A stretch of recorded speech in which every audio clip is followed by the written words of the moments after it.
pick from the present or as you pick from the future, but we're encouraging you to care about how you feel. In fact, we're encouraging you to only care about how you feel. In fact, we're encouraging you to, for the most part, forget about your action journey altogether and let it be a vibrational, emotional journey. Because if you will do that, if you will care more about how you feel about what's happening or about what's not happening than you do about whether it happens or not, now you've got it, you see.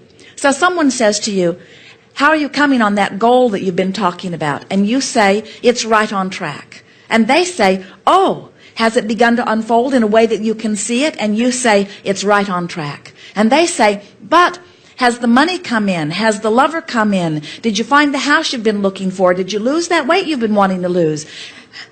What's happened? And you say, it's right on track. And they say, no, I don't think you're understanding my question. What physical evidence do you have that is giving you the license to feel better?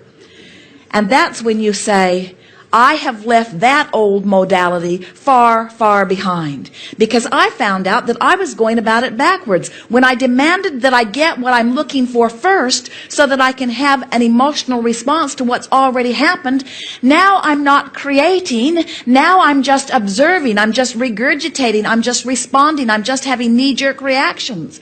Now I'm a conditional lover. Now I've joined the ranks of the other millions who are trying to control the conditions so that I can have a better feeling in response to the conditions. I'm no longer creating conditions. And if they are very wise in listening to your wisdom, they will say, well, how would someone go about creating a condition? And you would say, by using the condition as I always must to help me conclude what I would prefer, but then immediately taking my eyes off of the not preferred condition while I expectantly reach for an improved condition. And they would say, I didn't really hear what you said. Can you give it to me in easier terms? And you would say to them, I've learned that I'm healthier in my imagination than I am in my observation. Because when I imagine, I can make it just the way I want it to be. And they would say, oh, you're a dreamer. You're not a realist. And you would say, oh, I never face reality. I create reality.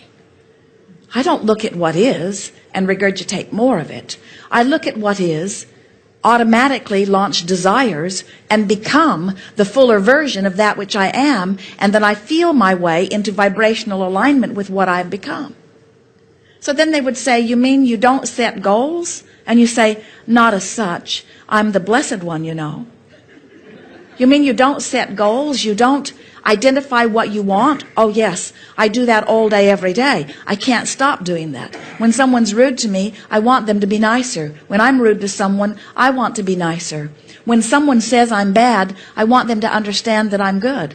When someone feels that they are bad, I want them to understand that they are good. When I or someone is sick, I want them to be well. When I am confused, I want more clarity. I can't stop deciphering life, and I can't stop setting goals.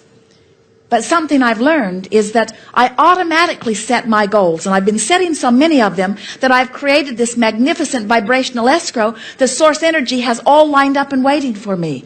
And now my work is to become vibrationally worthy of all of the good stuff that I've been asking for. Vibrationally worthy, they say. What in the world is vibration? How can somebody be vibrationally worthy? And then you will tell them the greatest secret of all. To be vibrationally worthy, you just have to care more than anything else, more than life itself, because it is life itself, how you feel. And then you have to be willing to work your thoughts around in whatever which way you can until you find relief from thoughts that don't feel good. And while you gradually replace them systematically with thoughts that feel increasingly better. Well, how does one go about that? Well, you'll look out at people who annoy you, and you feel the discomfort of that annoyance. And then rather than asking them to change their annoying behavior, you just work it around in your mind so that they don't annoy you so much. Your friend would say, that seems hard. And you would say, it was hard for me at first, because at first I was so accustomed to just responding to whatever was. I would see something and I would have a knee-jerk response to it. But later on, I began to understand that the knee-jerk response was just my initial reaction to their vibrational offering. And when I saw things that did not match who I am, I felt the discord of it. But then I became aware that I didn't need them to understand me, or to understand my needs or wants, or to agree with them in order for me to feel better. And in that acknowledgement came my first and my true recognition of my power and of my freedom. When I discovered that I no longer needed one other person on the planet to be even a little bit different in order for me to feel the way I wanted to feel, I found instant freedom, and I found something else.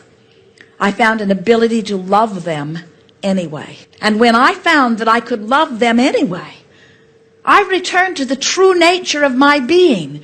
And without even knowing I was doing it, I closed the gap between me, and I began to be the source energy being in a physical body that I was born to be.